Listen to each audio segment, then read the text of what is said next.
This is an example of AdaptN's grid-based variable rate recommendation, where a 60 by 60 foot grid is dropped across the entire field, and it allows the user to take into account different layers of variability without specifying management zones ahead of time. In this case, our recommendation ranges from 0 to 75 pounds of nitrogen per acre, with an average of 41, total pounds needed of 2192.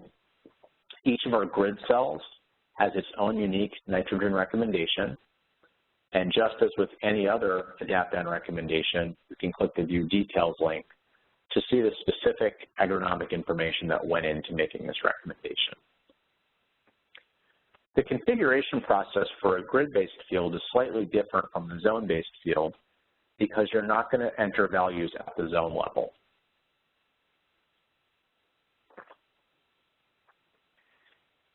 Instead, you're going to enter information based on each layer of data, specifying the type of variability that you'd like to capture.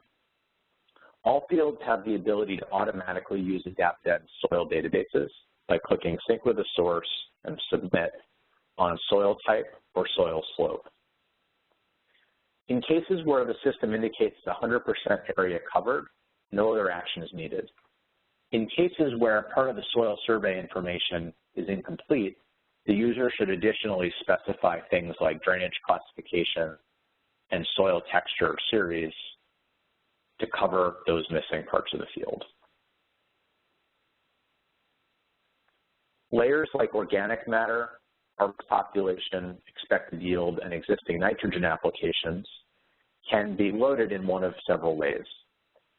Users can upload a shapefile where they'll specify some information about the soil tests and pass that data in spatially, either as grid sampled data or polygon sampled data via shapefile.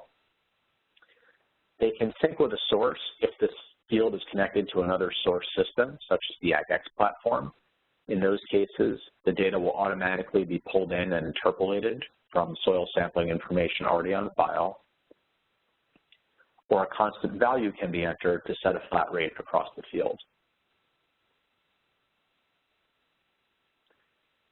In the case of expected yield, users with source yield data and other systems also have the opportunity to leverage things like multi-year analysis surfaces, looking at prior yield that have been saved into management zones accordingly. In this example, the user has multiple applications, recommendations, or saved management zones in the AgX source system, and the user can choose from any of these to apply in-field variability for this grid recommendation. Again, for all these methods, the user always has the opportunity to simply enter a flat rate value. Once all the layers have been updated or configured, the user would activate the field and visit the field recommendation page to generate the recommendation for the current date, which is the default behavior, or use the calendar tool to go back to any date through the beginning of 2010.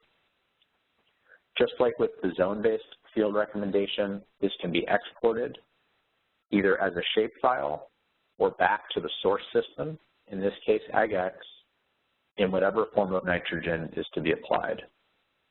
The user can make any other adjustments they might require, press the Submit button, and the recommendation will be transmitted with a confirmation displayed to the user once it's complete. At this point, the user would resync the source software system, and the recommendation will be present and ready to be transmitted into the field.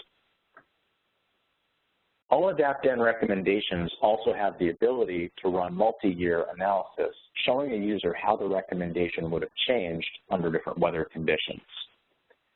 In this example, we're comparing a field in 2015 to 2012, showing that the average dropped from 41 to 24 pounds per acre based on a significantly drier season. This is a helpful tool for agronomists to work with their growers before the season starts in understanding how their management practices might play out if they encounter a wet, dry, or average season in the upcoming year. Once we get into the season, recommendations are automatically run on a daily basis, and can be viewed in a number of ways, both on the AdaptN website, through PDF reports that can be exported as well as branded, as well as nitrogen alerts delivered to an email account or through text message.